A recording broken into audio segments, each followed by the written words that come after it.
శ్రీ సత్యసాయి జిల్లా పెనుకొండలో గోరంట్ల మేజర్ పంచాయతీ సర్పంచ్ దంపతులతో పాటు 200 మంది వైసీపీ శ్రేణులు టీడీపీలో చేరారు. మంత్రి సవిత వారికి కండువాలు కప్పి పార్టీలోకి ఆహ్వానించారు. భవిష్యత్తులోనూ వైసీపీ నుంచి వలసలు కొనసాగుతాయని, చేతనైతే ఆపుకోవాలని ఆ పార్టీకి సవాల్ విసిరారు.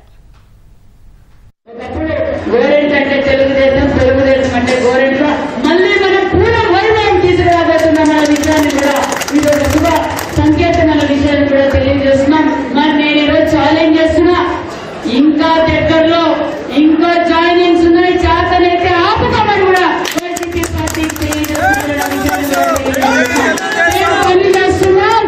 పనిచేస్తున్న ప్రభుత్వానికి అండగా ప్రజలు కూడా తెలుసో తెలియక ఒక్క అవకాశం అని చెప్పి ఓటేయించుకున్నారు. గత 5 ఏళ్లుగా గోరెంట్ల మండలం ఏమైందో తెలుసు, మన నియోజకవర్గం ఏమైందో తెలుసు, రాష్ట్రం ఏమైందో తెలుసు. ప్రజలందరికీ తెలిసే 11 సీట్లకే పరిమితం చేశారు. ఖచ్చితంగా మనం అందరం కలిసి మరి అభివృద్ధిని పరుగులు పెట్టిద్దామన్న విషయాన్ని కూడా తెలియజేస్తూ మరొక్కసారి మీ అందరికీ తెలుగు